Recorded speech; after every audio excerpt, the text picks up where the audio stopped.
This evening, is America at a tipping point? And if we are, how will that affect immigration? An expert shares their thoughts. Plus, many voters have been concerned about safety at the polling locations in Maricopa County. How is the Maricopa County Sheriff taking preventative steps to mitigate the violence? And what steps should you take to make sure nothing happens to you? This is Before You Vote. Welcome, I'm Mike Broomhead. Election Day is this Tuesday, and if you haven't voted yet, make sure you head over to cw7az.com/vote to find a polling place that's close to you. As a reminder, all of our interviews with candidates, information about statewide propositions, and more is on our website as well. Please make sure you check out that information before you head to the polls. Before we sit down with our guests, I want to start off with this latest news. Let's talk about something that is local but will have national implications, and that is 216,000 voters who believe that they were registered to vote legally that may not be. It's because they got their driver's licenses originally before 1996, and they registered to vote the first time or moved counties in Arizona after 2004. They may be disenfranchised, but they all are going to get a chance to vote. Here's the issue. With as many of these races that we think are going to be very, very close, we don't know if any of those people that are ineligible are actually voting and might hurt these elections. So the Secretary of State has been ordered by the courts to release the list of those 216,000 voters. It's the hope that the county recorders will go through those lists and cross-match them to make sure that only eligible votes are counted. That's the issue. Now, I will tell you in all of this, I think the number of people who are actually ineligible is very small. But when you figure that President Biden won Arizona by only 10,000 votes out of a couple of million votes cast, and there are other races that were decided in the hundreds across the state, this could come down to the wire, and if challenges happen in Maricopa County or Arizona, that could be a big issue nationally. Coming up, what steps are the Maricopa County Sheriff taking to prevent Election Day violence? Find out after the break. We'll be back in exactly 60 seconds.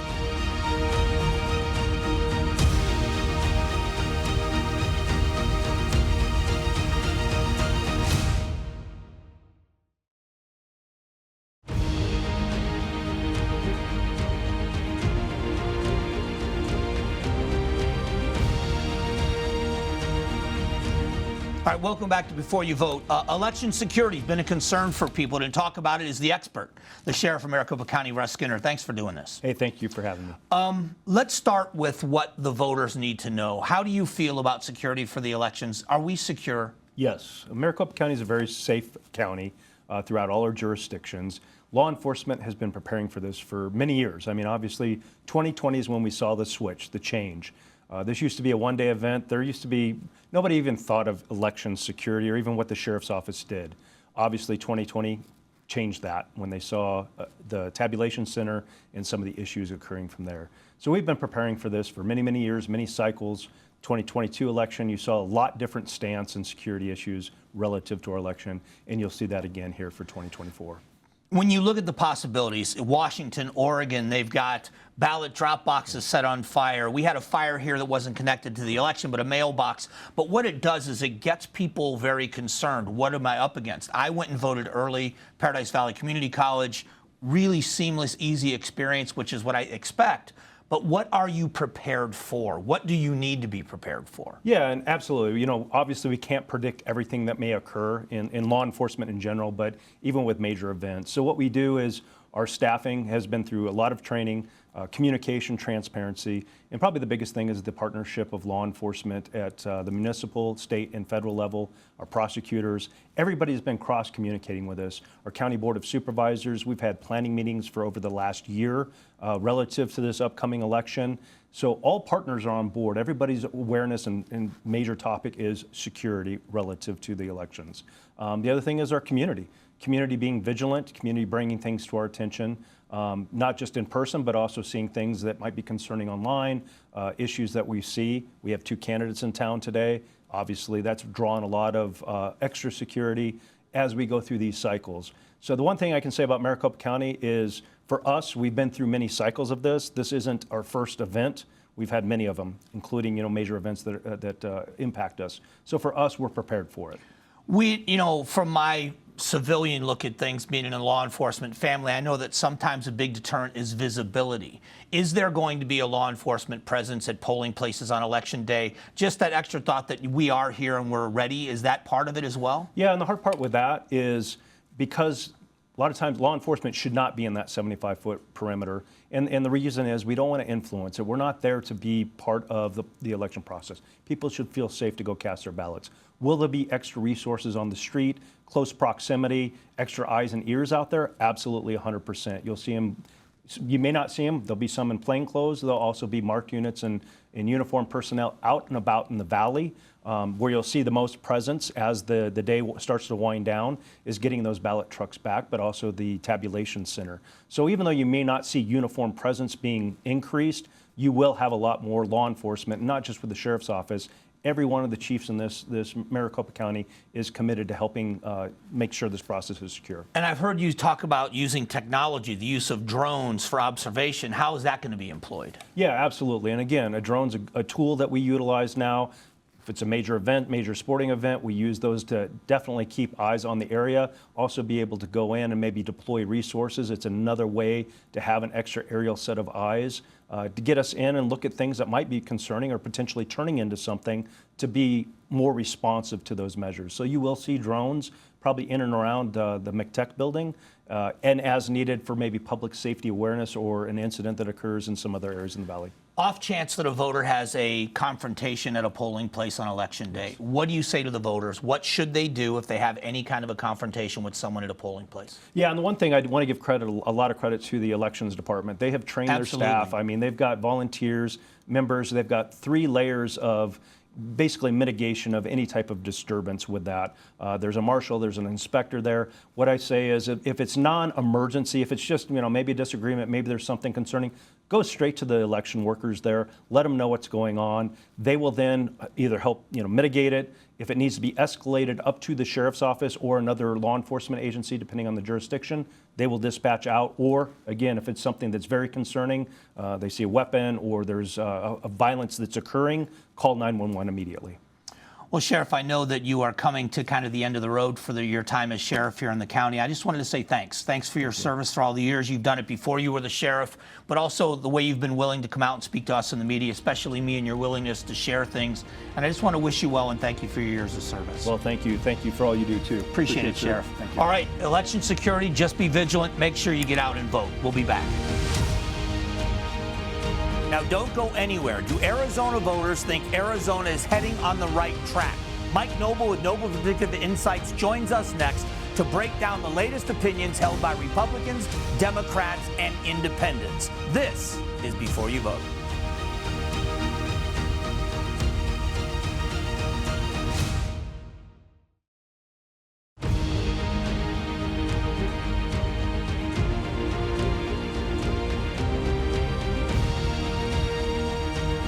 All right, welcome back. It's time for our Tracking Arizona segment. So that, of course, means Mike Noble, Noble Predictive Insights. Let's jump right into this. Oh, yeah. Public sentiment, right direction, wrong direction, has changed dramatically since COVID. Let's take a look at this. Can you give me some explanations as to why? Yeah, that was interesting. So Arizonans are overall very optimistic about the way things are going in Arizona, but then COVID spike happened, and that's where things kind of went upside down. They become very pessimistic, and that really hasn't changed too much since we've been tracking it over the years. And I think a lot of it has to do with some of the intake that we've had to Arizona. So once COVID happened, you had people kind of ideologically sorting. You had people from the Midwest or Eastern West Coast migrating to different states that maybe they agreed with more so or not. So what you see in the numbers is that Democrats are really happy with the direction of the state right now because it's become a little bluer, right, from before. But then Republicans, they're definitely the most pessimistic group, with independents slightly on the Republican side. But I know this isn't just the economy, but the Arizona economy has remained very strong. We've got the investment with TSMC. You've got the massive investment with Intel. We've seen jobs and everything kind of go, property values going up, and yet we still see this pessimism. Correct. I think that there's part of that. And also what happened is that, housing values are starting to kind of skyrocket a bit. Remember, a lot of people, why they moved to the south. So it's affordability? I would say affordability, actually, because the Southwest region, everyone kind of moves here because of low cost of living. And so with housing values going up, interest rates going up, inflation going up, I mean, they've been hammered on the pocketbook. And so, and you can kind of see that in the issues. So when you look at the next one, and when you look at this, like you were talking about in the pessimism, optimism, what do you see here with the independents? Well, the independents, they're aligning closer to Republicans and Democrats. But what we see there is that a lot of that's driven by what issues they're most interested about. And housing affordability and inflation are right up there. Inflation is actually number one. Well, so that's a great segue, because let's take a look now at those issues. Let's take a look at the top issues for people. If you look at this, if you look at Republicans, immigration, inflation, you look at independents, inflation, immigration, it's flipped. With Democrats, it's abortion, the number one issue. What are you seeing with these top issues by party? Yeah, so the top issues by party is fascinating, is that Republicans, their number one issue is actually their base issue or a social issue, which is immigration or border security. Yet Democrats, on the other hand, abortion is their number one, which is their social issue. And then you look at, okay, what about the tiebreaker, the independents? What do they care about? Inflation is actually their number one, so their pocketbook. Immigration number two, but affordable housing. So when you really look at, like, let's say the top three issues right now, it's one's a social issue, but two are pocketbook issues. But where are they ranking on order of priority? What's interesting about that, too, is because you're right, the immigration issue is more of a social issue for the Republicans. But the affordable housing, 40%, 39%, 34%, number three, solid for all three groups. Is that common ground? If you were advising candidates, is that the common ground and the common theme? Well, and that's just it. Like, not only inflation, I think, is one, but affordable housing, absolutely. But the difference is, you've heard a lot about inflation this cycle or this election. However, you've seen very few, if any, talk about affordable housing. You've seen it a little bit on the presidential end. You've seen Harris kind of roll out some items, but a lot of it has been mainly on housing purchases, but they also haven't been talking much about renters, so like multi-housing, et cetera. The extreme heat in Arizona, one last thing, we've been hearing a lot from the Democrats about climate change. Big issue for them. Yeah, for them. But the independents, it doesn't seem like it's resonating. 17. You don't expect it from the Republicans. You don't expect it from Republicans. But even with independents, we're talking 17%. What does that tell you? It tells you that it's more of a base issue. So when you look at, okay, if you're running in a Democratic primary, great. Yeah, you want to talk about climate change. That's up there an issue priority. However, once you pivot over to the general election, because that team is already sticking with you, so you got to get those folks in the middle. I mean, you're going to talk to them that's number 8 on their priority list, or do you want to talk of something in their top 4? All right.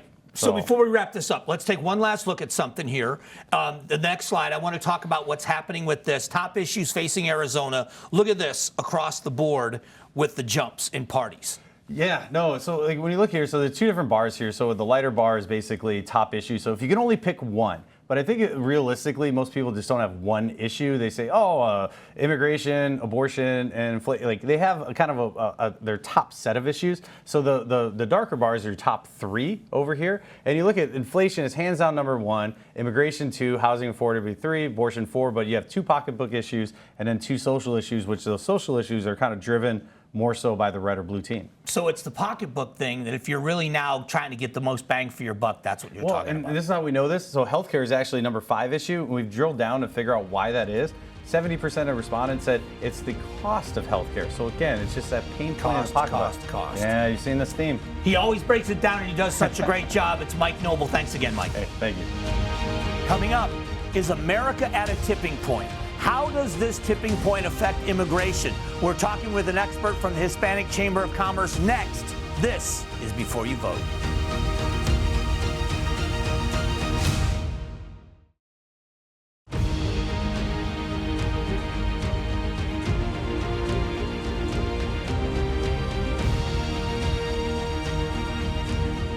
Welcome back to Before You Vote. Conversations about the props. One of them is an immigration enforcement law or rule that would be put into effect. And here to discuss it is the CEO and the president of the Arizona Hispanic Chamber of Commerce, Monica Villalobos. Thank you so much. Thank you so much for having me. It's great to see you again. Yes, you too. We've always had such interesting conversations. Yes. The perspectives on good and bad in every issue, depending on how you're looking at it, matters. Talk about it from the Hispanic Chamber of Commerce and industry perspective on this proposition. Right, and it's really a business perspective, right? Where they're calling Proposition 314 the border proposition, we're calling it the anti-business proposition. I think we can agree on three things, and we just had the conversation about moderation and where we can agree. Nobody wants open borders, that's one. Two, a bad economy is bad for Arizona.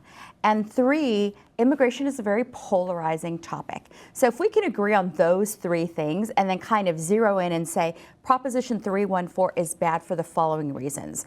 One, as far as open borders go, it does nothing to secure the border any more than it already is. And it takes the onus of that responsibility away from the federal government and puts it on the state government and law enforcement. Do you think, do you understand the people that say it may not do anything to secure the border, but it sends a message that says to people that would cross illegally, there's another level of law enforcement that will enforce laws? Do you understand that rationale? I absolutely understand that rationale, and I think we need all the help we can get. However, we're asking law enforcement, local law enforcement that is untrained and unfunded for this work to do something additional. And that puts a lot of burden on our local law enforcement, which is just unfair, right? And they don't want to do it. There are 2 sheriffs in border counties that have already said, we can't, not only can we not afford to do this, we're not prepared to do this. And so I think we need to listen to who's on the front lines and say, how do we best support you, not how do we give you additional work? So then the devil's advocate part of that is they're not required to do it, but it's a tool they can utilize if they choose. Does that make it a little bit more palatable? Right. I think there are so many things wrong with Proposition 314. Fair. We can't take it down to sort of one, like if we fixed this. Okay. If you recall the history, this was HCR 2060, and there were a lot of things wrong with HCR 2060. A lot of business groups got together and worked on that to try to get it to something more palatable. It's still not perfect. And so I think it's very, disheartening when we look at a proposition that's really going to impact our economy. What I'm hearing from business owners is anytime you attack the basic principle of economy, which is supply and demand, we're going to have an issue. That's bad for the economy. So poll numbers have said it is more likely to pass than not. So then are you preparing in what happens in your community, in the Hispanic Chamber of Commerce, if this passes? Right. Again, another issue, I think that it is predicted to pass. I think that's good marketing.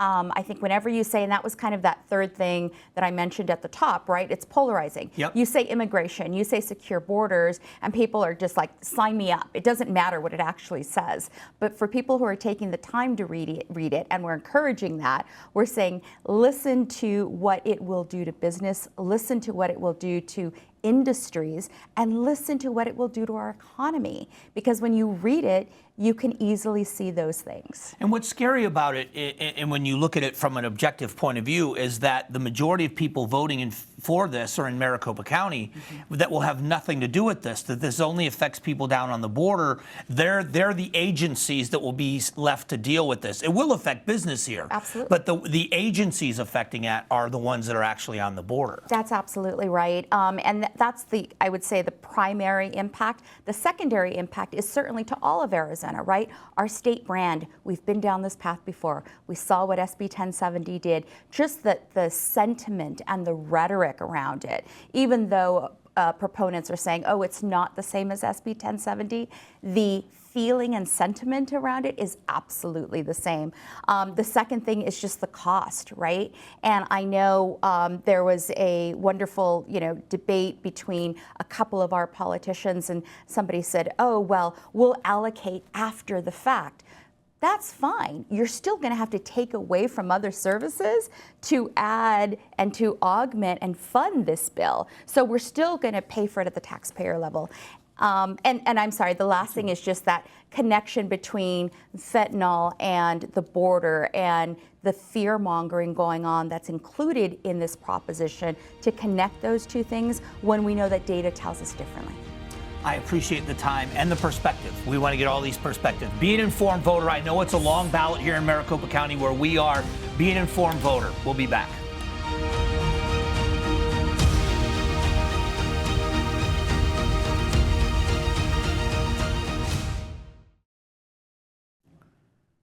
Thank you to all of our guests for joining us on the show this week. Next week, we recap the election results. Don't forget to get out and vote. We'll see you next Sunday on Before You Vote.